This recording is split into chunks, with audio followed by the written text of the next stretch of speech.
So to the first of the Sunday matches, and it was at Vicarage Road. Manchester United were the visitors. Watford versus Manchester United. On the bench was Paul Pogba. First time we'd seen him for a few months. His ankle problem apparently completely recovered. Green was on the bench with him. He was a star in the win in the EFL Cup, but not good enough for the first team. Unchanged side for Solskjaer in 3. The first home game for Pearson, the new Watford coach. So into the action. First half, an early chance for Martial, linked up neatly with James, but following James's cross, he managed to shoot wide. 19 minutes of scare for the United faithful. De Gea managed to get in all sorts of bother from a corner again. The ball ended up in the net, but thankfully for him, the referee blew for a foul. But worrying signs. Very lacklustre display from United, and Watford weren't much better, but they were certainly had the better of things. 38 minutes, a chance for Lingard put through by Fred, and he chipped the ball over the goalkeeper. It would have probably been better if he tried to get on the side and clip it in the corner, but he went for the spectacular, and it went over. 37 minutes, another opportunity for Watford from a free kick, but it managed to get cleared. And then on 39, Decore had a flick header that just went past De Gea's left-hand post. So goalless at the break, disappointing really. Into the second half, 49 minutes, we had our first real serious piece of action, and a free kick was looped in to the United box. A half clearance found Zaha inside the box. He connected with the ball on the volley and hit it into the ground. It bounced up viciously, and then De Gea managed to completely miss it as it went in the corner. Definitely a goalkeeper error, and Watford ecstatic. They were 1-0 up. 2 minutes later, United shot themselves in the foot. Wan-Bissaka brought down Sarr in the penalty box. Absolutely no doubt. Deeney stepped up. It was 2-0, and everyone was thinking that Santa Claus had come early for Watford. 2-0 up. 57 minutes, and McTominay's shot was battered away by Foster. Greenwood came on for the tiring James. Pogba also came on for Lingard, and to be fair, he did make a difference. Some of his passing was exquisite. The problem was that their attacking force weren't on the same wavelength.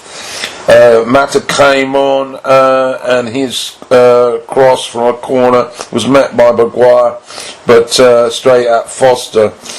As I said, Pogba released Greenwood with an absolutely fantastic 30-yard pass over the top, but Greenwood's effort was clipped over. Foster, a final save with a minute left from Rashford, who I felt was disappointing on the day. To be perfectly frank, it was a comfortable second half really for Watford. They got their second win of the season. Big trouble for Solskjaer, I think. His team don't seem to be able to get motivated to play the lesser sides, and have no problems against the top teams. But this is really just not good enough. And De Gea, I'm concerned about his form. So anyway, final score at Vicarage Road was Watford 2, Manchester United. So to the final match then of week 18, and it was at the new White Hart Lane Stadium. Tottenham at home to Chelsea.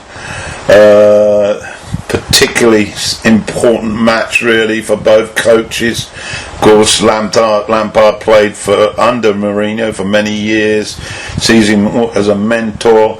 Mourinho very successful in his 2 spells at Chelsea, winning the title on both occasions, and so to the team news then. Casanegra still in goal, still no Lloris. Jorginho was back on the bench for Chelsea, and Alonso was selected at left back. Reece Williams back on the bench. Azpilicueta switched to right back, and the German was in the defence, and a 3-man back 4, Rudiger. So to the early action, and Spurs certainly started very well. They put Son through for the first attack, but it was Chelsea who actually on 5 minutes got an opportunity, but Abraham's effort went off target. Chelsea then started to dominate. They were having a majority of possession, and on 11 minutes they made it pay. Obviously a training ground move, short corner by William. He got the ball back, he darted inside the full back Aurelia, made a yard of space and hit a crisp shot, beauty it was, across Casanegra into his left hand corner. 1-0 to Chelsea. Spurs really looked all at sea. Not quite sure what they'd had for breakfast, but Chelsea continued to knit passes together very sweetly. Spurs, they didn't have any sort of rhythm whatsoever, but so we got to 25 minutes and Chelsea deservedly in front. First sight of goal for Kane on 27 after he got fed the ball by Sissoko, but his shot was well over. And a couple of minutes later, another attack involving Kane. He set it up for Son, but again on a tight angle, he didn't trouble Kepa. Chelsea was still looking dangerous in the final third. Frantic defending at times from Spurs. There was a collision between Kepa and Sissoko, which looked pretty nasty after the ball was poked back to Kepa, but they both recovered, and there was some fisticuffs from Kovacic and Ali, which resulted in 2 yellows. On 46 minutes, just before the break, an absolute disaster for Spurs. Casanegra, I don't know what he was thinking. He rushed off his line, out towards the edge of the penalty box, and he collided with Alonso, missed the ball completely. Initially, the referee awarded a free kick just outside the box, but Barr had a closer look at it and decided it was inside, so a penalty was awarded. A yellow card for Casanegra, which was probably quite fortunate. Anyway, Williams stepped up, swatted it home, so it was now 2-0 as the half-time whistle went. A lot of thinking needed to be done by Mourinho, and he put Eriksen on for Dyer at the beginning of the second half, but to be perfectly honest, it was Chelsea who looked more likely to add to the score early on. But the match really settled into a pattern with Chelsea swift counters. Alonso was looking dangerous down the left, and Abraham, from an effort from him, clipped the ball but he was just offside. Another error from Vertonghen set up this opportunity for Abraham. Spurs in attack were pretty lacklustre. 58 minutes there was a free kick on the edge of the box, but it was easily cleared, and then an absolute crazy incident on 60 minutes. Son was upended by Rudiger. He was on the floor and decided to use his feet to kick Rudiger in the chest. It was a softie, I must admit, but when VAR had a look at it, it looked very much like Son had lost his temper, and he ended up getting a red, and so now Spurs were down to 10. The contest was really over after that, although we still had a half an hour to go. Kane really wasn't in the game. Kante had a snapshot on 73 from distance that just went over. Rose came on for Vertonghen, who was struggling, and Mora was replaced by Ndombele. But it didn't make much difference, to be honest. Spurs were well off the pace. Counter-attacks from Chelsea looked dangerous, and we basically got to the final whistle, and it was a relief really for Spurs to get off the park. And so the final score at the White Hart Lane Stadium was Spurs 0, Chelsea 2.